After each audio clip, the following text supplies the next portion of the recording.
Welcome to the Assembling Inclusion podcast. On this show, we feature different programs, individuals, and initiatives focused on being more inclusive of individual needs.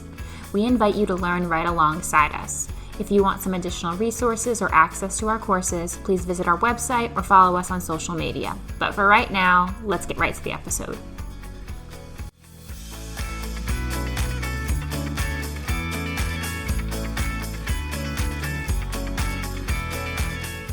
In today's episode, we're going to be focusing on special education teachers. Specifically, we're going to talk to Brooke Allen of the Diverse Learners Cooperative, an organization dedicated to providing professional development and leadership opportunities for special education teachers, as well as multi-language educators. In our conversation, Brooke and I talk about how the Diverse Learners Cooperative is providing meaningful professional development and training for teachers, helping them to support the diverse needs of their students. We also talk about their fellowship program within the organization and other opportunities for teachers to feel empowered and build leadership experience within their schools. This topic is very close to my heart, and I'm excited to share this conversation with you all. So let's dive right in. Welcome back to the Assembling Inclusion podcast. I'm joined today by Brooke Allen from the Diverse Learners Cooperative. So Brooke, thank you so much for joining us today. I'm glad to be here. Thanks for having me. So I wanted to start off with talking about the inspiration or the idea for getting started with the Diverse Learners Cooperative.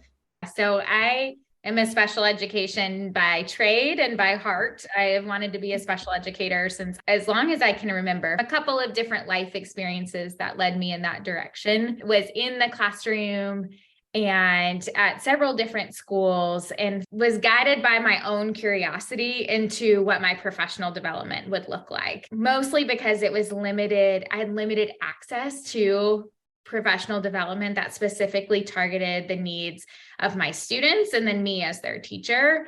And so I would burn the midnight oil trying to find new ideas and try new things and build new resources for my students that would help them be successful in the spaces they needed to be. And in doing that, would also go to professional development at my school, and they'd be like, well, you're kind of a reading teacher, so you can go with the reading teachers, or you're kind of a math teacher, whatever it was.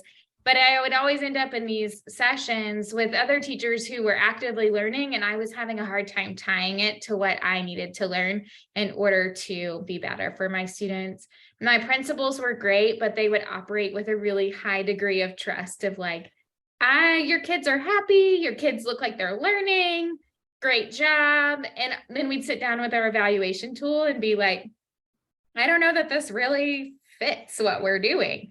That was always a challenge of, am I being held back because I'm not exactly like the other teachers that are in my building? When I started talking to other special educators in other buildings about this, they were like, oh my gosh, me too. And I was like, gosh, why can't we do something different and better so that we have opportunities to grow alongside of our students and continue to get better in serving them? When I talked to other school leaders, they were like, yes, we feel our hands are a bit tied and our skill sets are not where they need to be to support teachers.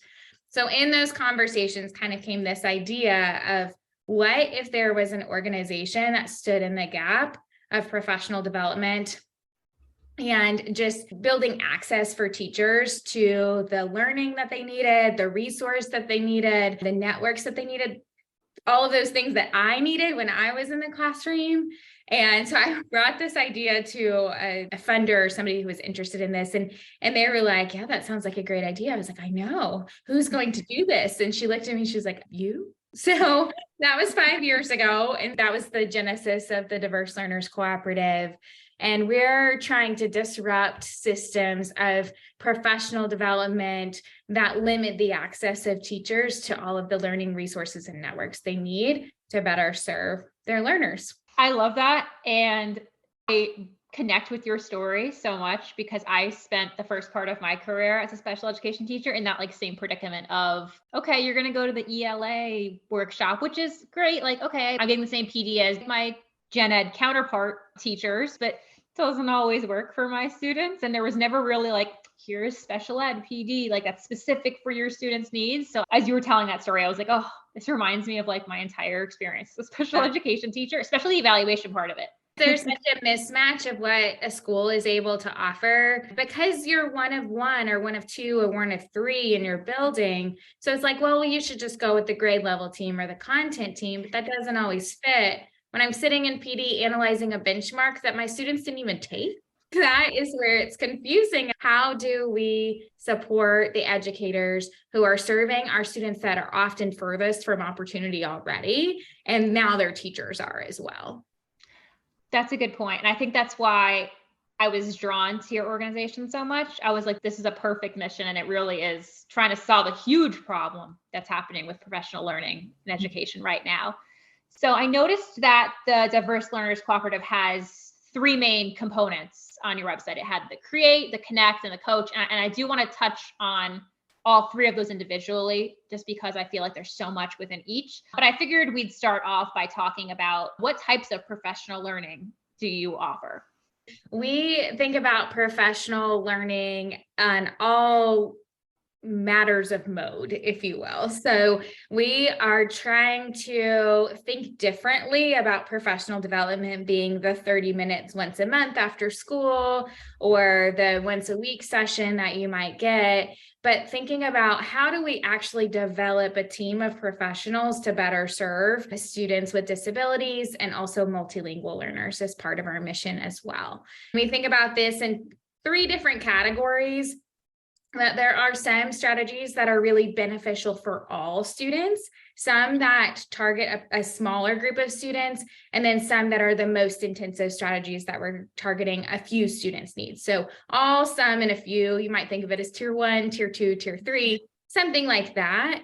And we target that then by the audience who's responsible for delivering those strategies or interventions or setting up systems or processes and building level experts that are resources that folks can rely on as they are working to meet a greater number of needs in their building.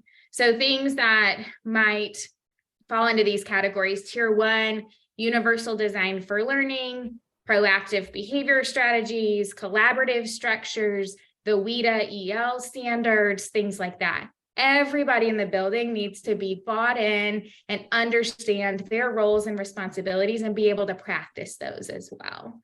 When we talk about tier 2, I'm thinking about systematic explicit intervention for reading, math, behavior, RTI systems, trauma-informed de-escalation, reading and writing for EL students. Those are going to meet the needs of a targeted group of students in your building. And then for tier 3, we're thinking about the most intense needs, and that would be like collecting and analyzing IEP goal data or conducting functional behavior assessments, utilizing and leveraging the strengths and skills of a paraprofessional. These are going to be very specific needs that students with more intense needs have. And so we want to target those that are going to be responsible specifically for those. Because like we were just saying, if a general education teacher is in a training for really these specific needs, it's probably not going to meet their needs either. So if we target professional development to the right audience, that will get us further toward our goals of meeting all student needs. I love that separation. I think that like my special ed team would have loved, analyzing IEP data. That would have been perfect.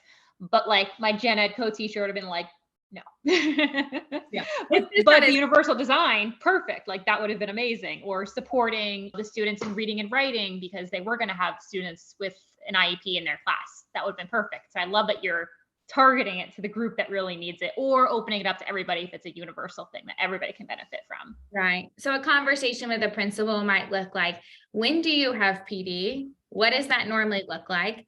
What are your special education EL teachers doing during that time? And let's help you rethink that, right? What are the other modes of PD that we have that aren't just those once a month times? How do we leverage that? What's the alternative track that special education and EL teachers need to go on for the whole year in order to best meet the needs of your students, which are going to be different than last year and are going to be a continual process about what students need, but that's also the same for a curious process about what teachers need. And then we help schools figure that out for the whole year.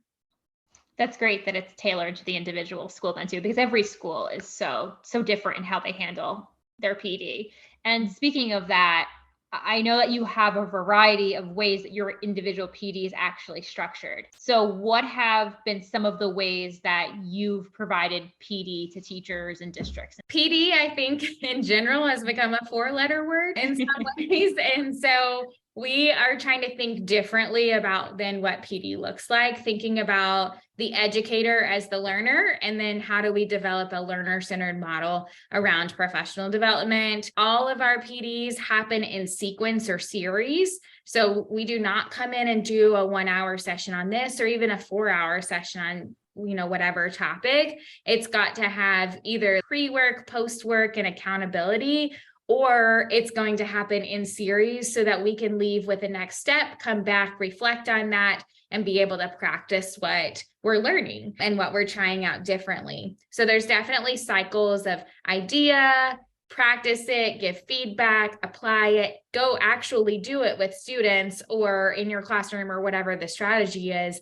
and then come back and let's talk about it. So building in the reflective piece as well. In that way, our PDs, we want to structure like our workshops. We want to structure like we would do for students. We do group work, we do gallery walks. You are likely not going to be sitting for much longer than 20 or 30 minutes because we're going to be doing something. And that's how we would want to teach for children as well. And so we want to incorporate not only the content that we're learning, but the ways in which we know work best for students also work best for educators. And it's a good way for them to pick up new strategies of how we would deliver content to students as well. We do not want anybody to leave any time without a next step.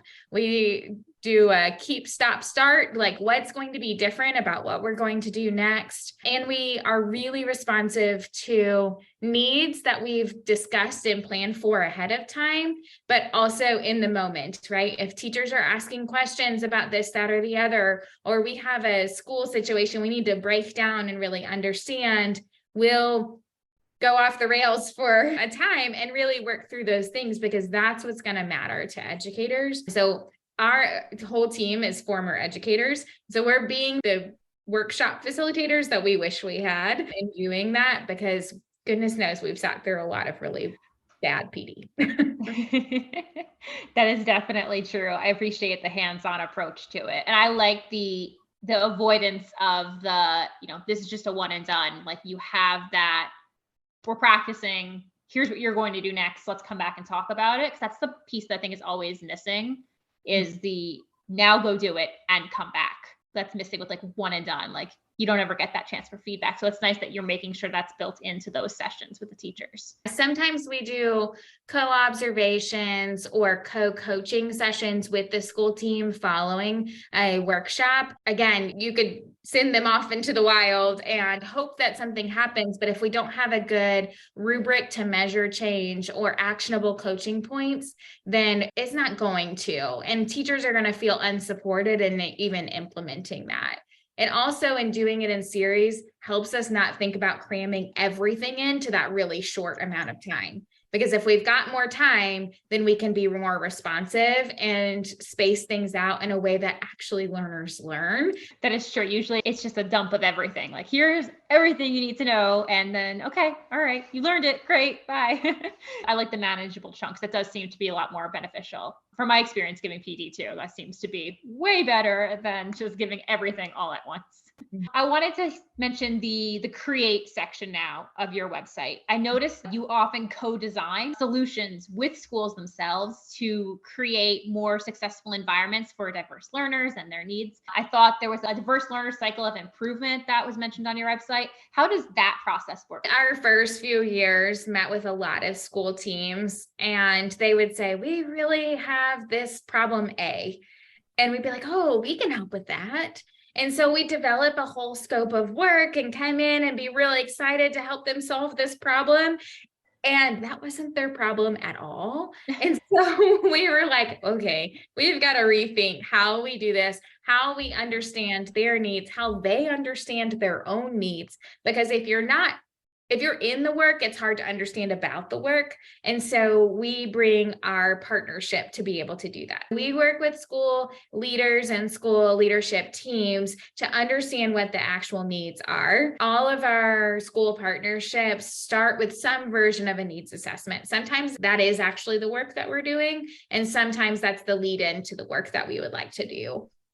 And that includes teacher interviews, a file review, an observation of services that are happening. So we get a better understanding of what they think the need is, what we see the need is, and where the middle is to that. So we can better design a plan that would address those. And we have a collective understanding of the goals, that what are their priorities and how can we marry the challenges that we're looking to solve into the priorities for the school and get better buy-in and trust from the school team. And so once that happens, that will inform our next step direction. So we're looking at a scope of, again, professional development does not mean a scope of workshops, but a scope of how do we give teachers access to the learning resources and networks that they need to best serve their learners? And then that plan, we support the implementation of it. So whatever that looks like, it's usually through a combination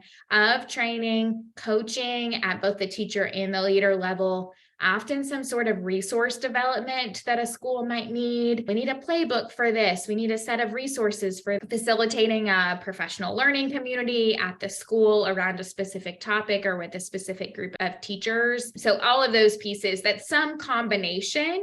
And that's the cycle that we're going through. Is like, okay, is this working? Is this combination working? How do we adjust? And then keep moving forward so that teachers feel more confident, they feel more capable and more connected within the school setting. I'm sure that co-design process does have a lot more buy-in. I've seen programs come in, there's kind of like, here you go, this is an idea. And then like you had mentioned, either doesn't address the root of the problem or there's not a lot of buy-in. So I'd like that the Diverse Learners Cooperative specifically is collaborating with the schools to figure out, what is the actual problem and then coming up with a solution. So what types of solutions have you worked with schools to develop? I mean, obviously I know you can't get into like specifics for specific schools, but just in general. One of the examples I thought of here is 4 years ago, we started working with a small network of schools. It was actually just one school. They had one student that was exhibiting crisis behavior, and they called us in to say, like, how do we address this? We worked with them to conduct an FBA, develop a behavior intervention plan. And they were like, this is the first time that something has worked for this student. Like it was a function-based behavior intervention plan. And they said, oh my gosh, we have this whole other list of students that we need to have FBAs for. And we were like, oh, okay. So we started digging in and we're like, wait a second, zoom out. Why do we have so many kids in crisis? What's going on that the level of behavior is so severe that we need this many FBAs? And so we were able to meet with the leadership team and assess that there wasn't a great intervention system for behavior, for mental health needs and whatnot. And so we helped them develop, okay, who would be part of that process? How would that work? When, where, why would that happen? And develop an RTI for behavior system for the school, and now is expanded across their network. And we're still supporting them and getting the right people in the right places so that levels of behavior don't escalate to that level of intensity without that student having some model of intervention before. So that would be an example of how we're working and co-developing a structure that is supportive of the educators and the students in that system, while also addressing how do we build teacher capacity to actually implement those things too. And that's a good example because you put power back into the school itself to learn how to do something on their own, but still they have the support of you and your staff to kind of guide them going forward, but they also have the empowerment to be able to start to implement those things on their own. I love the partnership component of it. Like, it's just great to see that it really is working with the schools to figure out what will work out best for them and, giving them the power to fix those issues. We often comment we're a non-evaluative partner. So we're not the state, we're not the district. We are working with schools to help them see something that they may not have been able to see. And in this case, it was, well, we have a lot of kids in crisis, right? You may not be able to see that when you're actually dealing with the crisis. And so then we can address the systems and the learning that needs to happen in order to address that problem. I like that too, because it's almost like, it's not that I want to say no pressure, but if you have like an audit from the state coming in, like for special services, you're worried about like, well, what are they going to find? In this case, you can find anything and you'll work with them to figure out the issue, which is great. I don't want to say no pressure, but it is kind of like a no pressure situation where you're going to get a solution collaboratively, and it's not like you're going to get punished for what they find in the evaluation. Yeah, exactly. So I wanted to talk about the networking and connection component of the Diverse Learners Cooperative. Specifically, I saw that there were teacher learning communities, which I'm a big fan of. I love any time that there's an opportunity for teachers to kind of come together beyond their school building. So can you talk about how those communities typically function? We started with some school partnerships our first year, and there was one school in particular that we were coming back every week and having so many of the same conversation over and over with the principal, trying to communicate teacher needs to the principal. We're like, this is not working. So we were sitting in a coffee shop, and my colleague was like, if we just had an insider champion here, then we would be so much more effective in what we're doing. And that generated this idea of a fellowship. So could we build building level champions for diverse learners that could identify needs, build buy-in from their school team, and actually implement change for students with diverse learning needs? And so that's what we did. So our second year, we launched the fellowship. We're going into our fourth cohort of the fellowship at nearly 100 fellows over those years. And what we're doing, and don't tell anybody, I always joke that somebody's going to tell on us, we don't actually focus on special education strategies. Those teachers already have them. What they don't have opportunities for is to build their leadership skills. And how do we lead change? Special education teachers aren't invested in as leaders often. Their literacy counterparts get to go to the conferences and get elevated into assistant principals, et cetera.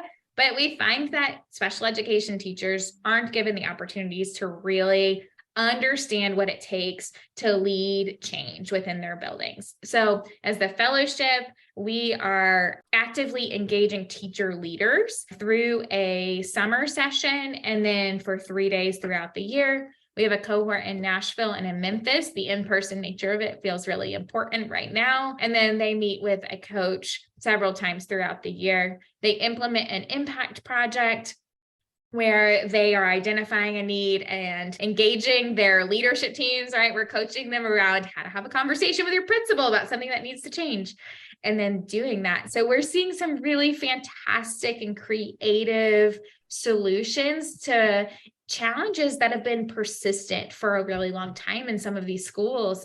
And that has been really inspiring. So we have the fellowship going, and then from there have expanded to a teacher learning community. We have 3 of those this year for new special education teachers, teachers of multilingual learners, and then low incidence special education teachers. All 3 of those groups get really limited professional development. These are virtual groups. Anybody can join, and they meet about monthly and then have access to a full resource library to target their particular positions. And they're all led by a DLC coach with specific experience in that area. And then the other way we expanded this year was to the coach collaborative. So instead of teachers, these are like mid-level leaders in buildings, the directors, coordinators, assistant principals, et cetera, that are focused on student support, special ed, or EL. And that group meets similarly to the fellowship in the summer. Throughout the year, they have a leadership coach, and they're engaging, again, not in strategies, but in more of the leadership development piece. And that has been really successful this year. And we're excited to keep that work going next year as well. I love all 3 of those pieces. I can see how they're all beneficial. I love the communities just because I think, especially in so many areas, like the newer teachers, the low incidence disability teachers, like there's either very few or one of them in a building. So it's great that there's a space for them to go to. I mean, like I was very fortunate. I was part of a team of 14 special ed teachers in my middle school. So, but that's like unheard of. Like usually it's like one or two. So, I mean, I think it's great that they have a place to go with a facilitator too, because I think that's important. Like you could go out online and grab an online community, but like those tend to be so just negative focused. And I like that there's a facilitator to facilitate discussion, maybe talk strategies and things like that. I feel like that would be a more productive way for somebody to get involved. And we're changing the structure a little bit going into the next year. So we'll be excited to roll out what those ideas are. It's in response to our first year of doing it this year. But yes, absolutely. It's location agnostic. We primarily serve in Tennessee right now. So a lot of our teachers are Tennessee teachers, but we're really glad to have other people engaged because it's not that different in different places. We're serving really similar groups of students, and we've got to find connections with other people in doing that. It's pretty similar across state lines. I feel like a lot of the experience of special educators, multilingual educators. So I did want to ask about, you had mentioned the fellowship and the impact project. I was looking through your website I think it was for, is it 2021 and then 21, 22, there was like a paper about all the impact projects that were done by the fellows. Yeah. So I was just curious, what have been some of the impact projects that have stood out to you that have been produced by these teacher leader fellows? Yeah. The first one that comes to mind is one from last year's cohort. She was a special educator at an elementary school and had a whole team of paras that she was working with. And they were great, but they were seeing really high turnover in paras. Paras were feeling like they weren't as supported as they needed to be in order to be successful. And she was seeing that too. And so she introduced this 15 minutes a week of a professional development for her paras, just her team. And so 15 minutes every week, they would tackle one strategy. They would talk about how it applies to a student, and then they would practice it and come back and reflect on that the following week. The paras loved it so much, they asked for more. And so she was doing monthly hour after school. Paras would stay, they would volunteer their time to do that because of course, their contract didn't cover that. And they loved it so much, they all returned this year to be part of her team. But what was really neat about that is that she bought in her principal into what was going on. And he worked out in the budget for this year to pay paras to be able to stay after school for those professional developments. It's not a high cost, but it was something he didn't have eyes for. He didn't see it, but she knew it was necessary. So I love that as an example of how we can affect change by identifying the right need and then developing a solution that's creative, but also buys in the people that we need to do that, builds trust. Oh, I love that. I feel like that's such an untapped resource is the paraprofessional based PD. That's something we've been focusing on in my current district, which is really great. But I love the idea of that 15 minutes weekly. That's a really cool idea. And it's quick. It's not difficult to prepare for. It's quick 15 minutes. I could see how like a para team would be really like, I think that you feel valued, like someone's taking the time to help you build yourself in the profession. It was neat too, because at our expo, so we have kind of a science fair style expo at the end of the year to have all of the fellows share about their impact project, and other principals were like, oh, did you hear about that para project over there? This particular teacher was nearing the end of her tenure as a teacher. She was a veteran teacher. She'd been teaching for a really long time. And to be honest, when she first came to the fellowship, I was like, oh, what am I going to be able to offer her? And it was the process that offered her something. She was saying that she wasn't sure what she was going to get out of the experience, but she felt like through this project and through understanding the process, she was going to leave a legacy at her school that would go beyond her retirement years. Professional growth and the curiosity of teachers is so central to what we do and is so often looked over as a school district that has to balance the budget and get kids to school on time and do the really important things, but we're able to create a space to foster that kind of curiosity. I really love that. That's amazing that these projects are being done. And then it's such a lasting impact, I'm sure, to have all those projects play into the school and be able to share them too. among the fellows. I'm going to have to carefully go through and read the rest of those fellowships. I was quickly going through them and I was like, that's cool. That's interesting. But now I'm gonna have to read them more in depth because I want to know what they're all about, because that is totally right up my alley.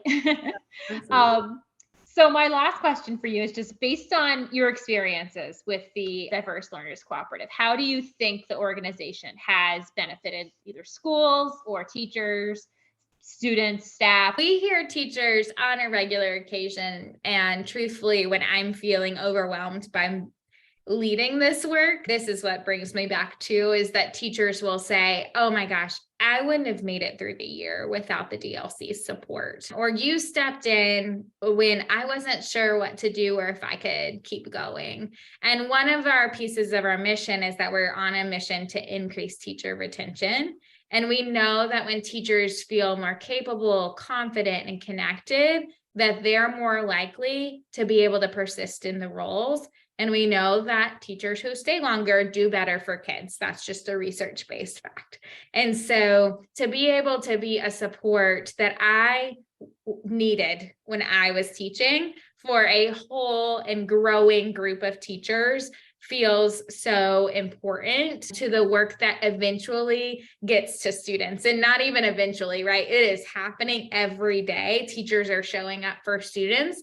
And in feeling, those feelings of support, then they are able to support their students better. So I think as a headline, that's what I want to lead with, is that teachers are central to the work that we do for students. And if we support teachers, then we support students. I love that. And I really appreciate overall just all of the work that the Diverse Learners Cooperative is doing toward empowering special ed teachers to become leaders, empowering schools to co-design solutions to support their diverse learners, diverse learning needs. I was really impressed with everything that the organization had to offer and all the work that's being done. And it's so necessary. And as a former special education teacher, I know it would have been so amazing for me when I was in the classroom. So I just want to thank you so much, Brooke, for sharing all about your work today and the work of the organization. I really do appreciate it.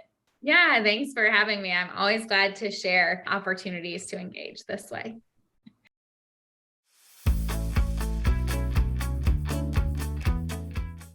Thanks for listening to this episode of the Assembling Inclusion podcast.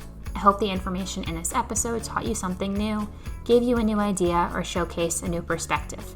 If you liked the episode, feel free to leave us a review or comment. If you have a recommendation for an individual or an organization who would make a great guest, you can message us on Twitter or Instagram, or send us an email at assemblinginclusion@gmail.com. See you next time.